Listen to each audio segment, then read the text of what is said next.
So after a week or two of playing around with the C925 and getting everything sorted, getting the focuser issue sorted, I got a message from the guy that actually sold this to me on Marketplace, on Facebook Marketplace. I'll show you the message, and I was almost gobsmacked. Anyway, have a look. So he was offering me a C8 motor mount on a tripod for, as you can see, little to no money. We did come to an agreement. I offered him about $200, and he said, yeah, that's fine. And then after he pulled it out and actually looked at it, he basically reverted and said, well, you can have it. It's yours if you want it. So as you can imagine, the first thing I did was jump in the car and drive straight out there to make sure he didn't give it away to anyone else.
So I know that he said I can basically have it for free, but I did feel bad in the end.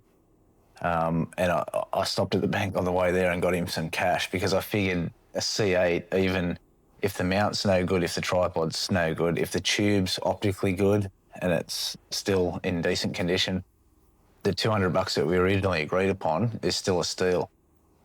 So I gave him the money and he was super grateful because obviously they're moving house and it helps with all the costs and that sort of thing.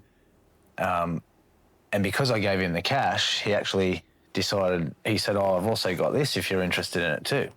So I don't know if you know what this is, but this is a 1000 Oaks white light solar filter for the C8.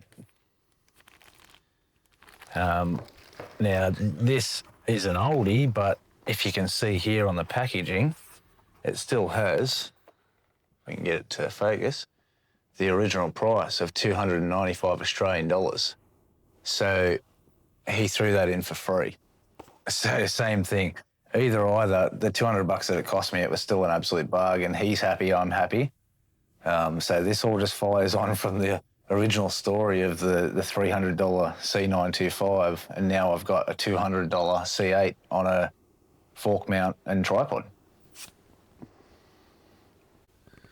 So once I got this thing home, literally all I had to do was I replaced the 9-volt battery. I've got to play around with that cover a little bit. I can't seem to get it to close properly, but yeah, flick it on and I'll put the microphone up in the motor. This thing's working. I don't know if you can actually hear that, but it is moving. And the same, the hand controller, which is here, and she's an oldie. The second that I try and move it, listen. Motor speed winds up. Motor speed winds down. Everything seems to be working. So I can't wait for a clear night to get out and actually test this thing and see if it does everything that it's meant to do. So I've set it up here with the SV Bonnie 505 to try and do a collimation test to see what it's like. It's been bouncing around in the back of my car the whole way home. So we're about to find out if it's held collimation.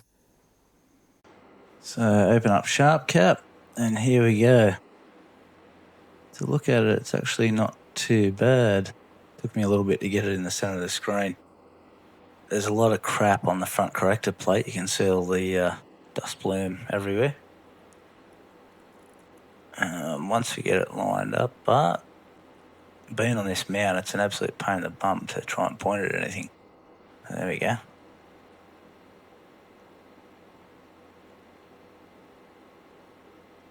Okay. So this is about the point here where I had to take off the center cap from the middle of the scope.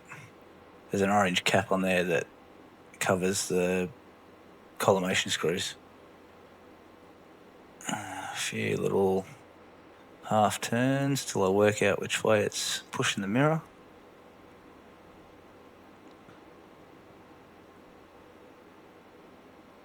It's getting closer. And I think that looks pretty good there. I'll recenter it and I'll put a reticle over the top of it and have a better look at it.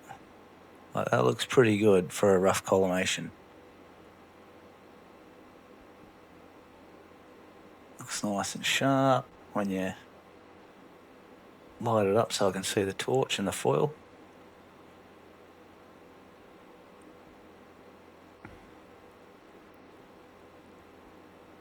Yeah, I'm pretty happy with that for a rough collimation before I take it outside. Okay, here I am. Got it set up outside. I roughly polar aligned it, pointed it at the sun, turned the mount on, and it seems to be tracking fairly well. It just needs a little adjustment here and there.